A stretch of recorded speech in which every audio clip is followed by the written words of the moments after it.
என் அன்பு செல்லமே, விடிந்து விட்டது. எல்லாமே விடிந்து விட்டது. என்ன, சூரியன் தான் வந்து விட்டது. எதுவுமே வரவில்லை.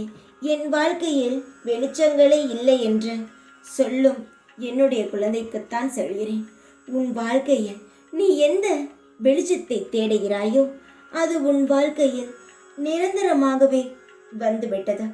உன்னுடைய கஷ்டங்கள் முடியும் நாள் என்ற செவ்வாய் அன்று உனக்கு ஏதோ ஒன்றை தர வேண்டும் என்று நான் நினைத்தேன். அதற்கு என்னுடைய முடிவு என்ன தெரியுமா? முதலில் உன்னுடைய வாழ்க்கையில் இருக்கும் அனைத்து கஷ்டங்களையும் நான் எடுத்து விட்டால் உனக்கு எந்த ஒரு கவலையும் இருக்காது என்ற உன்னுடைய வாழ்க்கையில் இருக்கும் அனைத்து கஷ்டங்களையும் எடுத்து சகல ஐஸ்வர்யங்களையும் உனக்கு தருவேன். செவ்வாய் உனக்கு சகல ஐஸ்வர்யங்களையும் பெறும் நாள். எல்லோரும் நான் ஏதோ தப்பு செய்து உங்களுக்கு தண்டனை கொடுப்பது போது என்று நினைக்கிறார்கள். ஆனால் நீங்கள் தப்பு செய்துதானே உங்களுடைய கர்ம வினைகளை அனுபவிக்கிறீர்கள். என்னை திட்டி என்ன பிரயோஜனம் சொல்? நீ எப்பொழுதும் ஒன்றை தெரிந்து கொள். உனக்கு ஏதாவது ஒரு ஆபத்து வருகிறதோ என்றால் முதலில் அது என்னை தாண்டித்தான் வர வேண்டும் என்பதுதான் உண்மை. அது பெரிய அளவில் வராமல் சிறிய அளவில் வர நான் உனக்கு உதவி செய்கிறேன்.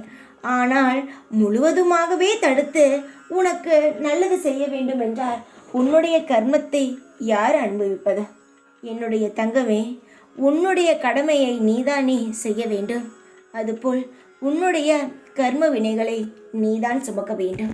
அதில் பாதி பங்கு நான் போட்டு பெரிய அளவாக வராமல் சிறிய அளவாக உனக்கு கொடுக்கிறேன். அவ்வளவுதான் என்னுடைய தங்கமே. ஒவ்வொரு நிமிஷங்களும் உனக்கு துணையாக இருக்கிறேன்.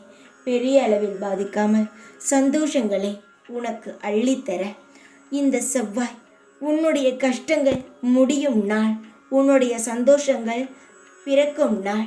உன்னுடைய பல கதவுகள் மூடியிருந்தது உன் வாழ்க்கையில் எல்லாமே திறக்கப் போகிறது. உனக்கு ஒரு வாசலை நான் திறக்கப் போவது கிடையாது. பல வாசல்களை உனக்காகவே நான் திறக்கப் போகிறேன். இத்தனை ஆண்டுகள், இத்தனை மாதங்கள் அனைத்தும் போய்விட்டதா? உன் கஷ்டத்திலேயே அனைத்தும் கடந்து வந்துவிட்டாய். இத்தனை மாதங்கள் ஆகியிருக்கிறதா? ஆனால் இத்தனை மாதத்தில் ஒரு மாதம் கூட நீ நிலையான சந்தோஷத்தில் இல்லவே இல்லை.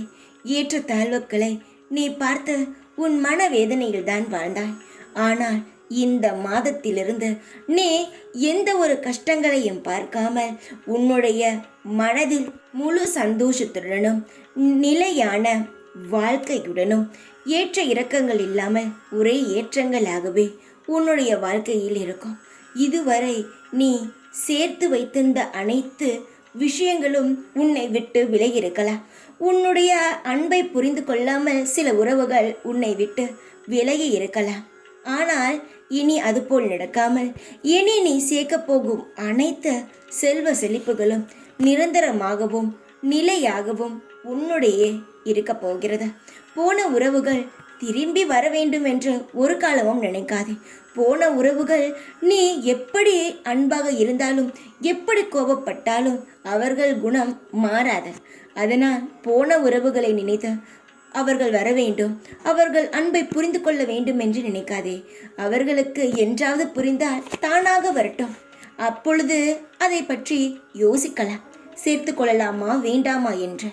உன்னிடம் இருக்கும் வசதி வாய்ப்பும் நிலையாக இருக்கும். இனி உன்னுடைய வசதியும் வாய்ப்புகளும் இன்னும் மேலும் மேலும் வளரும். அதை பார்த்தே சிலர் உன்னை நாடி வருவார்கள். அவர்களுக்கு உன்னால் முடிந்த உதவிகளை செய். ஆனால் தேவையில்லாத சங்கடங்களை உன் மனதில் நீ ஏற்றுக்கொள்ள வேண்டாம். போனது போகட்டும், வருவது ஏற்றுக்கொள். நிச்சயமாக உன் வாழ்க்கையில் சகலங்களும் கிடைக்கும். எப்பொழுதும் நிம்மதியாக இரு, தைரியமாக இரு. எப்பொழுதும் உன் கூடவே இருப்பேன் நான்.